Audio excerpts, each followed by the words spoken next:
అనారోగ్యం, ఉద్యోగం, వ్యాపారం అప్పులతో బాధపడుతున్నారా? వెంటనే జేకేఆర్ గురువు గారికి కాల్ చేసి అపాయింట్మెంట్ తీసుకోండి.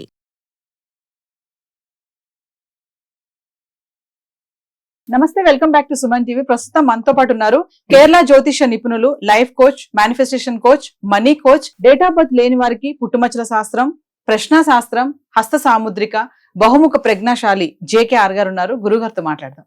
నమస్తే అండి. నమస్కారం. గురుగారు, ఇప్పుడు శ్రావణ మాసానికి శివుని పూజకి అసలు విశిష్టత ఏంటి? ఇంకా చాలా మంది ఏంటంటే శివభక్తులు ఆలయానికి వెళ్లకుండా ఇంట్లోనే పూజ గదిలోనే శివలింగాన్ని పెట్టుకుని ప్రతిష్ఠిస్తారు. అంటే ఇంట్లో పూజ గదిలో ఎక్కడ పెట్టాలి శివలింగాన్ని అంటే ఒక్కసారి మా తప్పకుండా అమ్మా. వాస్తవంగా ఈ శ్రావణ మాసంలో శివకేశవుల ఆరాధన చాలా ఉత్తమోత్తం అమ్మా. కార్తీక మాసంలోనే శివుని పూజించటం అనుకుంటారు జనం. వాస్తవానికి శ్రావణ మాసంలో ఈశ్వరుని పూజిస్తే విష్ణువుకి ఇష్టం. కార్తీక మాసంలో విష్ణువుని ఎవరైతే ఆరాధిస్తారో పరమేశ్వరుడు అనుగ్రహాన్ని ఇస్తాడు. అదేవిధంగా ఈ శ్రావణ మాసం అనగానే మనం సహజంగా లక్ష్మీనారాయణని ఆరాధిస్తూ ఉంటాం.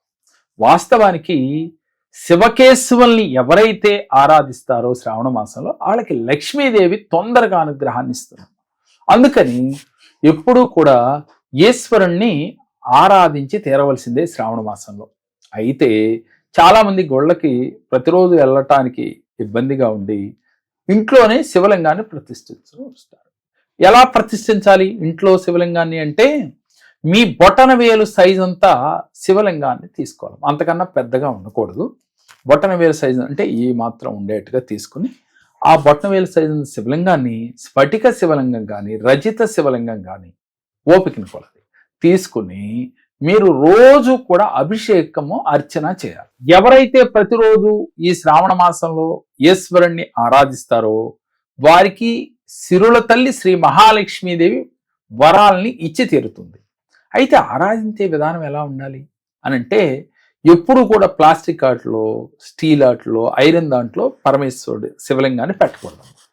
రాగి దాంట్లో కానీ, ఓపిక ఉన్నవాళ్ళు బంగారంలో కానీ, ఓపిక లేని వారు కనీసం వెండి దాంట్లో కానీ, లేదంటే రాగి పాత్రలో కానీ ఈ శివలింగాన్ని పెట్టి ప్రతిరోజు కూడా అభిషేకం చేస్తే చాలు. పరమేశ్వరుడికి కరుణ ఎంత ఎక్కువో కోపం కూడా అంతే. అందుకనే పరమేశ్వరుడికి ఊరికనే కోపం వస్తుంది, అలాగే ఊరికనే వరాలు కూడా ఇచ్చేస్తారు అని చెప్పి మన పురాణాల్లో మనం చదువుకున్నాం. అలాంటి పరమేశ్వరుడితో మీరు ప్రతిరోజు కూడా మీ పూజా మందిరంలో ఈ యొక్క రాగి పాత్ర కానీ, మనకి వెండి పాత్రలో కానీ, ఒప్పుకున్న వాళ్ళు బంగారు పాత్రలో కానీ పెట్టుకుని అది ఉత్తరముఖంగా స్వామివారిని పెట్టి మీరు అభిషేకించినట్లయితే తొందరగా మీకు ఆ స్వామి యొక్క అనుగ్రహం కలుగుతుంది. అయితే అభిషేకించేటప్పుడు మీ దగ్గర పళ్ళ రసాలు కావచ్చు, లేదు ఆవు పాలు కావచ్చు, పంచామృతాలతో కూడా ఓపిక కొలది మీరు చేయొచ్చు. నా దగ్గర ఏమీ లేదు సార్ ఇవాళ అన్నప్పుడు నీళ్లతో అభిషేకించినప్పటికీ కూడా ఆ పరమేశ్వరుడు పరవశించిపోతాడు. కాకపోతే శివలింగం పొడిబారకుండా చూసుకోవాలి. అప్పుడు ఏం చేయాలి? తులసి కోటలో కూడా పెట్టుకోవచ్చు. కొంతమంది తులసి కోటలో కూడా పెట్టి పూజ చేస్తూ ఉంటారు. లేని ఎడల ప్రతిరోజు కూడా మీ పూజ అయిపోయిన తర్వాత హారతి చేసినాక మరలా నీళ్లు పోసి ఆ శివలింగాన్ని పెట్టాలి. ఏదైనా ఊరు వెళుతున్నాం మనం 2-3 రోజులు, అలా డైరెక్ట్గా శివలింగాన్ని ఇంట్లో ప్రతిష్ఠించినప్పుడు అలా వదిలేయకూడదు. వాటర్లో గంగ అంటే వాటర్ పోసి పెట్టాలి. ఎప్పుడూ కూడా వాటర్లో ఉండాలి. అలా ఉంటే ఆ పరమేశ్వరుడి యొక్క అనుగ్రహం వీరికి ఎప్పుడూ ఉంటుంది. పొడిబారిపోయి ఎండిపోవటం, వాటర్ లేకుండా ఉండటం చేసినట్లయితే మనకి అంత మంచిది కాదు. ముఖ్యంగా పరమేశ్వరుని ఆరాధించేటప్పుడు మీ మనస్సు అనే పుష్పాన్ని అక్కడ పెట్టాలమ్మా. రెండోది, శివకేశవుల్ని ఇద్దరినీ ఆరాధించి, అంటే లక్ష్మీదేవితో శ్రావణ మాసం అంటేనే లక్ష్మీదేవిని ఆరాధన చేస్తాం, అది మనం చెప్పనక్కర్లా.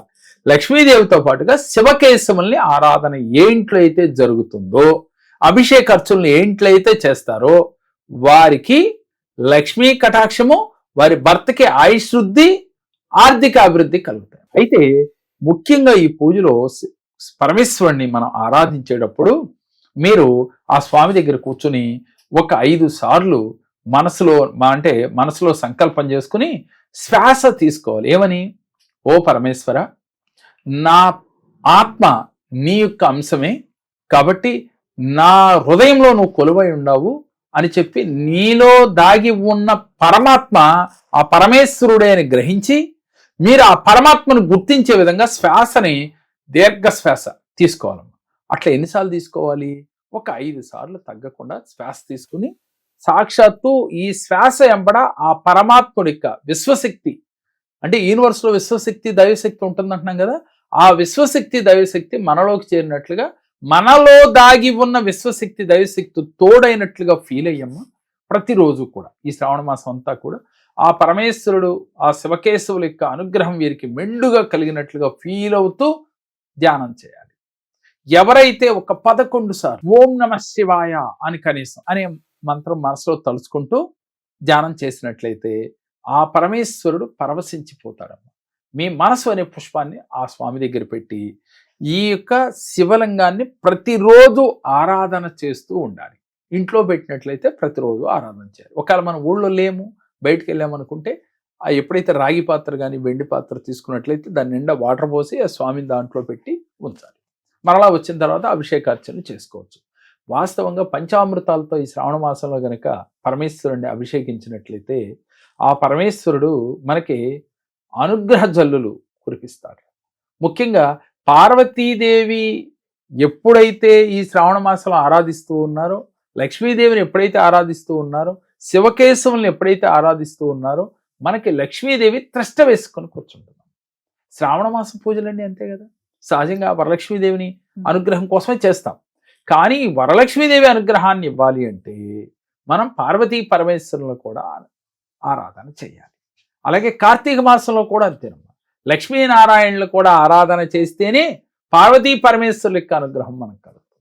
కాబట్టి ఒక్క విషయాన్ని ప్రతి ఒక్కరు గుర్తుపెట్టుకుని ఈ శివకేశవుల్ని ఈ శ్రావణ మాసంలో ముఖ్యంగా ఆరాధించినట్లయితే లక్ష్మీదేవితో పాటుగా మీకు ఆ వరలక్ష్మీదేవి సంపూర్ణ అనుగ్రహాన్ని ఇచ్చింది. నమస్కారం. నేను అంతకుముందు నా చెడు మానుకోవడానికి చాలా కాలం పట్టింది, కానీ దగ్గరికి వచ్చాక నా అలవాట్లు కొంత మొత్తం మార్చుకోగలిగాను. ఆరోగ్య విషయంలోనే ఏదైనా అంతా బాగుంటుంది. ఇట్లన్నిటికీ పెద్దదానికి కారణం మన జేకే గారు అని చెప్పి నేను నమ్ముతున్నాను.